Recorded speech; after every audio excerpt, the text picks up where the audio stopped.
আমি মনে হয় সবার লাস্টে আপনাদের সাথে এই কোণের রিভিউ করছি। বর্তমানে বাংলাদেশের সবথেকে ভাইরাল আইসক্রিম এই ডিসকোন। কেউ ভালো বলছে, কেউ খারাপ বলছে, তো ভাবলাম যে একবার ট্রাই করি এবং আমার অপিনিয়নটা আপনাদের সাথে শেয়ার করি। প্রথম লেয়ারেই ছিল ডার্ক চকলেট এবং ক্যারামেলের একটি দুর্দান্ত কম্বিনেশন অ্যান্ড স্ট্রং একটা কফির ফ্লেভার ছিল। দ্বিতীয় লেয়ারে যে আইসক্রিমটা ছিল সেটা পুরোটাই কফি ফ্লেভার।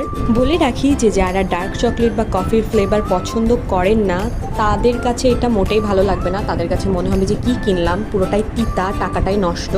আর যারা পছন্দ করেন তাদের কাছে এভারেজ মোটামুটি ভালোই লাগবে, খারাপ না। নেক্সট লেয়ার এবং আইসক্রিমের পুরোটাই ডার্ক চকলেট কোটেড ছিল এবং অনেক দারুণ ক্রাঞ্চি একটা ভাব ছিল।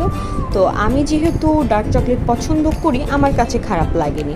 এক একজনের টেস্ট এক এক রকম, সেই অনুযায়ী এক এক রকম লাগতে পারে। তো আমার সাজেশন হবে যারা ডার্ক চকলেট পছন্দ করেন না তারা কিনে টাকাটা নষ্ট করবেন না। তবে প্রাইসটা আমার কাছে একটু বেশি মনে হয়েছে, আরও 20 টাকা কম হলে ভালো হতো।